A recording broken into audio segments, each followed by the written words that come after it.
What is going on, guys? Money Webby here, back on Wednesday. We had a nice 5-game slate for you here today. Some exciting games, high-scoring games. It should be a good one. I got my top 5 plays and my Dollar Tree play of the day here for you today. It was a great night for me. The lineup that I tweeted out ended up scoring 308 DraftKings points. So if you ran that out, you definitely made some good money on that. Some of the plays were in that as well. We had Giannis have a big night. Brogdon and Kemba all had big nights. Disappointing on the other guys. Dinwiddie only got 17 minutes somehow. They kind of got down big, so I guess they took him out of the game for whatever reason. And also, Richaun Holmes got in foul trouble, so he didn't get as many minutes as I was hoping for. And he was doing pretty well before he got in foul trouble as well, so that kind of sucked. And Donovan Mitchell in my lineup, he wasn't in my video, but he shot 3 for 21. So if he could have hit a few more of those shots, could have been a huge lineup there. But whatever, we'll take what we're given. It was a good night, so you can't complain too much. So drop a like in the video if you're ready to go, win some money here, and definitely subscribe to get these videos every day. So kicking it off, a big injury here today is Al Horford. Out with a concussion, so that's really going to make me gravitate towards Kyrie Irving in this game. Against the Lakers, Lonzo Ball is not a great defender, and Kyrie Irving can get some more assists with Horford out. He's not your traditional center. He is a very good passer, and he gets 4.7 assists per game. So I think Kyrie Irving can get around like 7 assists again in this game and score around 30 points. So he could have another like 50-point outing like he did against the Lakers. And also he can get some steals. He's been very active on defense this year as well. 8,800, a great price for him. So lock him in. And for my second guy, I have like 2 guys that I'm trying to decide between. If Elfrid Payton is out, I like Fournier a lot in that game because I think he'll bounce back. He's been very good this year, but I'm going to go with Tobias Harris as of right now. 6,600 going against the Pacers. Their small forward defender, Bogdanovic, is not very good, and Oladipo is a very good defender. So I think Tobias Harris has one of the better matchups in this game. Pacers coming off a back-to-back, so they'll probably be a little bit tired. So I think Tobias Harris can have a nice little game here, similar to what he did against Sacramento, like 20-5 or something, or a 20-7. In this game at 6,600, it's not a bad little price.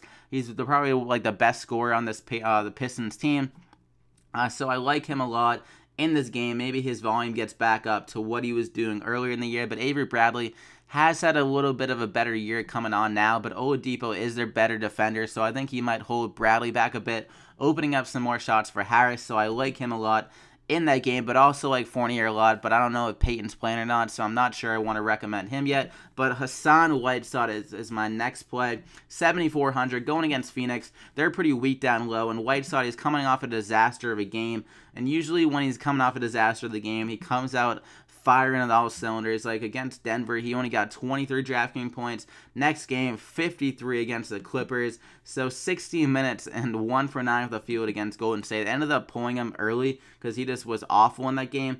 So I think he's going to be a bit rested up, only playing 16 minutes and getting that day off yesterday. So he'll be come back today refreshed, like rejuvenated. He wasn't a back-to-back, so maybe he was a bit tired there.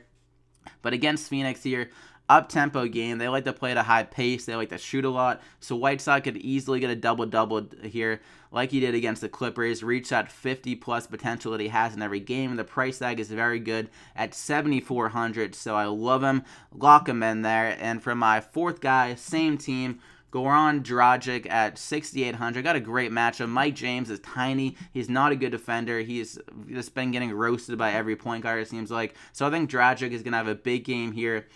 Shoot a bit more because he has the worst defender on him, so it makes sense to have the ball in his hands here, and he gets some assists as well, gets a few rebounds, so he can fill it up a bit in every category. So I think he can get around like 35 plus DK points in this game, and the pace will be up a bit against the Suns, so that favors the point guard in Dragic here, so I love him. Definitely a good price. Lock him in there. And for my fifth play, like I said, back to the Celtics team with Al Horford out. That's going to free up some minutes for Marcus Morris, who had a good game against Orlando. Considering the minutes he was given DraftKings-wise, he got 12 and 7, 26 DraftKings points in only 23 minutes, and then he got a day off the next game for some rest. So with Horford out, he's going to have to play like 25-plus minutes, I believe, in this game. Unless they announce he's on a minutes restriction, I think he could return a ton of value on this price. It'd probably be pretty chalky, but the chalk you need in your lineup, considering the price and his minutes going up with Horford out, so that frees up some rebounds as well. I like Aaron Baines as well in the game at 3,500, but Marcus Morris is a safer bet for DraftKings points. So that's it, guys. You got Kyrie Irving Tobias Harris, Marcus Morris, Hassan Whiteside, and Goran Dragic there for your top 5. And for my dollar cheap play of the day, there's not many cheap guys really to target on the slate. Like, the bench guys are the only really cheap ones. It's a 5-game slate, so there's not like as many cheap guys to really go at in the starting lineup. But Frank, I don't even know how to say his last name. It's like really, I'll try to watch a video on how to say it, but I'm not even going to try it because it's just like makes my tongue want to like freaking fall out of my mouth because it's so hard to say. But at 3,800, he's coming on a little bit. He hasn't been able to score that much, but he